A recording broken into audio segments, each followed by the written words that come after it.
बोलो देवादिदेव शंकर भगवान की जय। अभी तक मैं आप लोग को उमा संहिता के बारे में पढ़ रही थी, उमा संहिता की कथा सुना रही थी। सबसे पहले हेलो फ्रेंड्स, हमारी रंग बिरंगी दुनिया में आपका एक बार फिर एक नई वीडियो के साथ स्वागत है।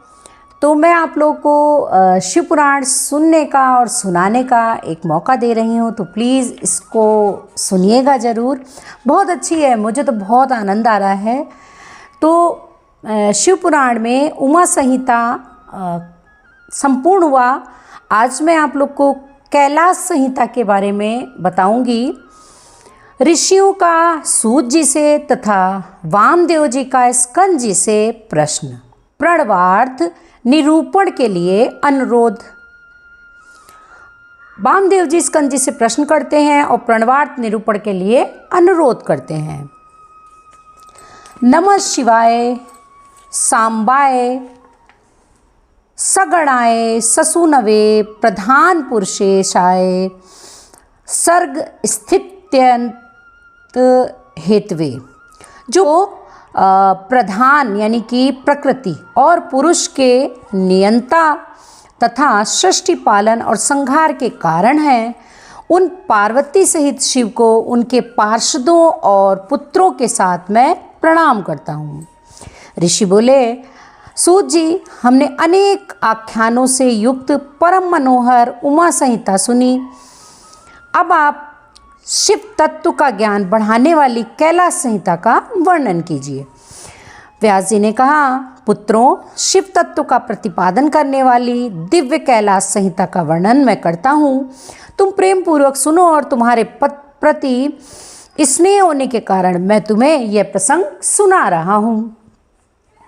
इतना कहकर व्यास जी ने काशी में मुनियों के तथा सूत जी के संवाद, व्यास मुनि संवाद, शिव पार्वती संवाद, शिव जी के द्वारा पार्वती के प्रति संन्यास पद्धति, संन्यासाचार, संन्यास मंडल, संन्यास पद्धति, न्यास, वर्ण पूजन, प्रणवार्थ पद्धति एवं प्रसंगों का वर्णन करके पुनः ऋषिगण तथा सूत जी के मिलन तथा संवाद की अवतारणा करते हुए सूत जी के प्रति ऋषियों के प्रश्न का यों वर्णन किया। उसे सुनिए। ऋषि बोले, महाभाग सूत जी, आप हमारे श्रेष्ठ गुरु हैं, अतः यदि आपका हम पर अनुग्रह हो तो हम आपसे एक प्रश्न पूछते हैं। श्रद्धालु शिष्यों पर आप जैसे गुरुजन सदा स्नेह रखते हैं, इस बात को आपने इस समय हमें प्रत्यक्ष दिखा दिया। मुने, विरजा होम के समय पहले अपने जो वामदेव का मत सूचक किया था, उसे हमने विस्तार पूर्वक नहीं सुना। अब हम बड़े आदर और श्रद्धा के साथ उसे सुनना चाहते हैं। कृपा सिंधु, आप प्रसन्नतापूर्वक उसका वर्णन कीजिए। ऋषियों की यह बात सुनकर सूत के शरीर में रोमांस हो गया।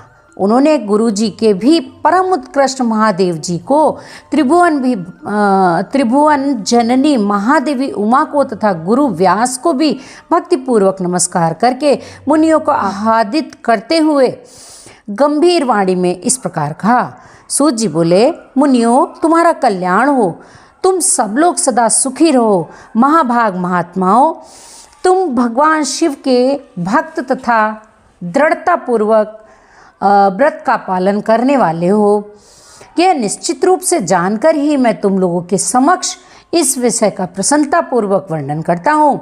ध्यानपूर्वक सुनो।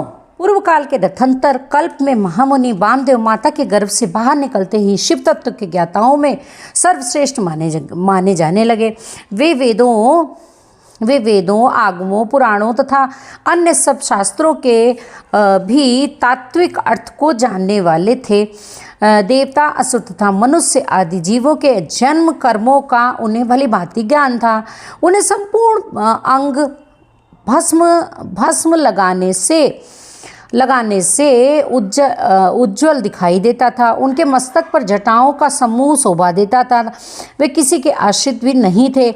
उनके मन में किसी वस्तु की इच्छा नहीं थी। वे शीत उष्ण आदि द्वंद्वों से परे तथा अहंकार शून्य थे। वे दिगंबर महाज्ञानी महात्मा दूसरे महेश्वर के समान जान पड़ते थे। उन्हीं के जैसे स्वभाव वाले बड़े बड़े मुनि शिष्य होकर उन्हें घेरे रहते थे। वे अपने चरणों के स्पर्श जनित पुण्य से इस पृथ्वी को पवित्र करते हुए सब ओर विचरते और अनेक अपने चित्त को निरंतर परम धाम स्वरूप परम ब्रह्म परमात्मा में लगाए रहते थे।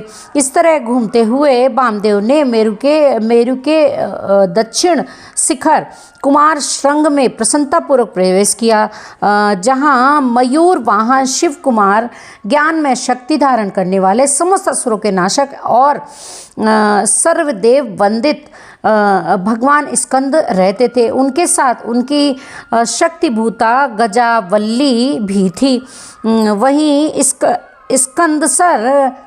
स्कंदसर के नाम से प्रसिद्ध एक सरोवर था जो समुद्र के समान अगाध एवं विशाल दिखाई देता था। उसका जल ठंडा और स्वादिष्ट था। वह सरोवर स्वच्छ अगाध एवं बहुत जलराशि से पूर्ण था। उसमें संपूर्ण आश्चर्यजनक गुण विद्यमान थे।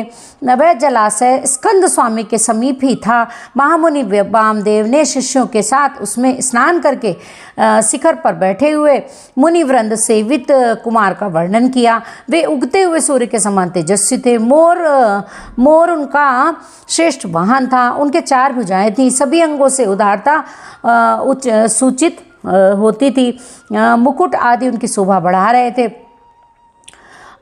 रत्नभूत 2 शक्तियाँ उनकी उपासना करती थीं। उन्होंने अपने 4 हाथों से क्रमशः शक्ति, कुक्कुट, वर और अभय धारण कर रखे थे। स्कंद का दर्शन और पूजन करके उन मुनीश्वर ने बड़ी भक्ति से उनका स्तवन आरंभ किया। वामदेव बोले, जो प्रणव के वाच्यार्थ प्रणवार्थ के प्रतिपादक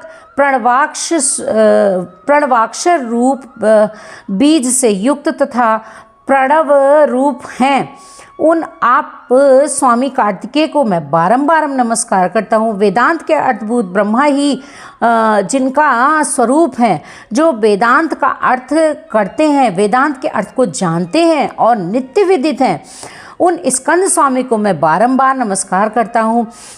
समस्त प्राणियों की हृदय गुफा में प्रतिष्ठित गु को मेरा नमस्कार है, जो स्वयं गु है, जिनका रूप गु है तथा जो गुह शास्त्रों के ज्ञाता हैं, उन स्वामी कार्तिकेय को मेरा बारंबार नमस्कार है। प्रभु, आप अणु से भी अत्यंत अणु और महान से भी परम महान है। कारण और कार्य तथा भूत और भविष्य के भी ज्ञाता हैं। आप परमात्मा स्वरूप को नमस्कार है। आप स्कंद यानी कि माता के गर्भ से च्युत हैं।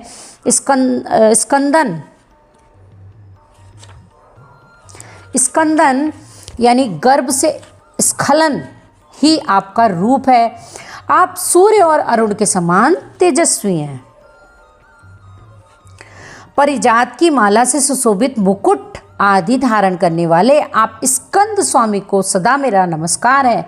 आप शिव के शिष्य और पुत्र हैं। शिव यानी कि कल्याण देने वाले हैं, शिव को प्रिय हैं तथा शिवा और शिव के लिए आनंद की निधि हैं। आपको मेरा नमस्कार है। आप गंगा जी के बालक, कृतिकाओं के कुमार भगवती उमा के पुत्र तथा सरकंडों के वन में शयन करने वाले हैं। आप महाबुद्धिमान देवता को नमस्कार है। षट्शर मंत्र आपका शरीर है। आप 6 प्रकार के अर्थ का विधान करने वाले हैं। आपका रूप 6 मार्गों से परे है। आप षडानन को बारंबार नमस्कार है। द्वादशात्मन आपके 12 विशाल नेत्र और 12 उठी हुई भुजाएं हैं। उन भुजाओं में आप 12 आयुध धारण करते हैं। आपको नमस्कार है। आप चतुर्भुजधारी, शांत तथा चारों भुजाओं में क्रमशः शक्ति, कुक्कुट, वर और अभय धारण करते हैं। आप असुर विदारण देव को मेरा नमस्कार है।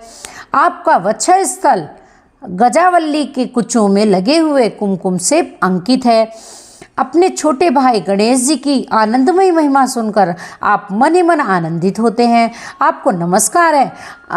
ब्रह्मा आदि देवता, मुनि और किन्नर गणों से गाई जाने वाली गाथा विशेष के द्वारा जिनके पवित्र कीर्ति धाम का चिंतन किया जाता है, उन आप स्कंद को मेरा नमस्कार है। देवताओं के निर्मल किरीट को विभूषित करने वाली पुष्पमालाओं से आपके मनोहर चरणार बिंदु की पूजा की जाती है, आपको नमस्कार है। जो वाम देवता द्वारा वर्णित इस दिव्य स्कंद स्तोत्र का पाठ या श्रवण करता है वह परम गति को प्राप्त हो जाता है। यह स्तोत्र बुद्धि को बढ़ाने वाला, शिव भक्ति की वृद्धि करने वाला, आयु आरोग्य तथा धन की प्राप्ति कराने वाला और सदा संपूर्ण अभीष्ट को देने वाला है। वामदेव ने इस प्रकार देव सेनापति भगवान स्कंद की स्तुति करके 3 बार उनकी परिक्रमा की और पृथ्वी पर दंड की भांति गिरकर नतमस्तक हो बारंबार साष्टांग प्रणाम और परिक्रमा करने के अनंतर वे विनीत भाव से उनके पास खड़े हो गए। वामदेव जी के द्वारा किए गए इस परमार्थपूर्ण स्तोत्र को सुनकर महेश्वर पुत्र भगवान स्कंद बड़े प्रसन्न हुए। उस समय वे महासेन वामदेव जी से बोले, मुने, मैं तुम्हारी की हुई पूजा, स्तुति और भक्ति से तुम पर बहुत प्रसन्न हूँ। तुम्हारा कल्याण हो। आज मैं तुम्हारा कौन सा प्रिय कार्य सिद्ध करूँ। तुम योगियों में प्रधान, सर्वथा परिपूर्ण और निष्प्रय हो।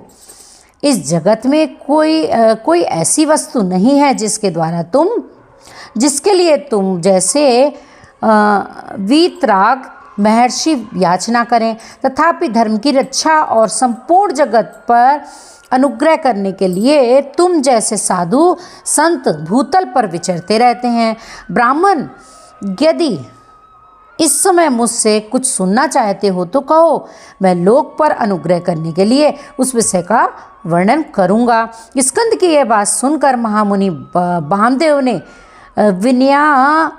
विनयावनत हो मेघ के समान गंभीर वाणी में कहा। वामदेव बोले, भगवान, आप परमेश्वर हैं, अलौकिक और लौकिक सब प्रकार की विभूतियों के दाता हैं, सर्वत्र सर्वकर्ता, संपूर्ण शक्तियों को धारण करने वाले और सबके स्वामी हैं। हम साधारण जीव हैं।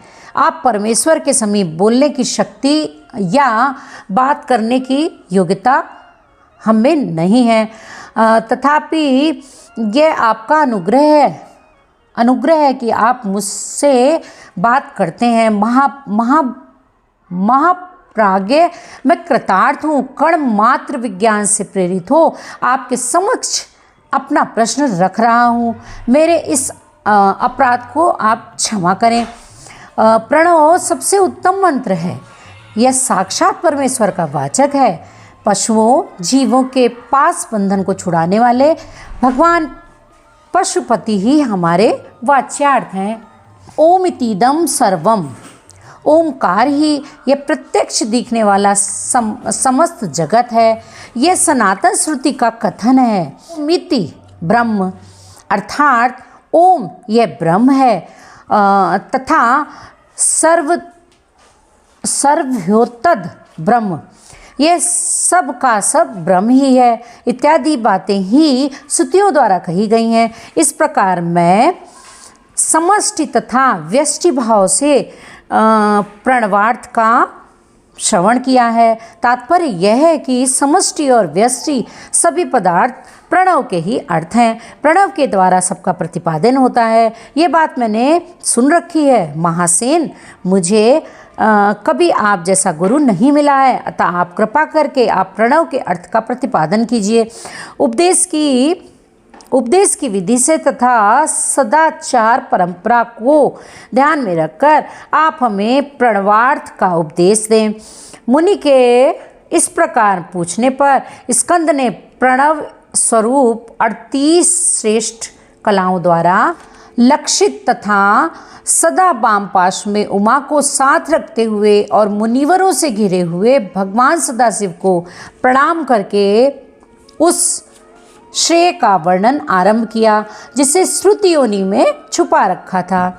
इस प्रकार कैलाश संहिता में 1 से 11 तक का अध्याय संपूर्ण हुआ।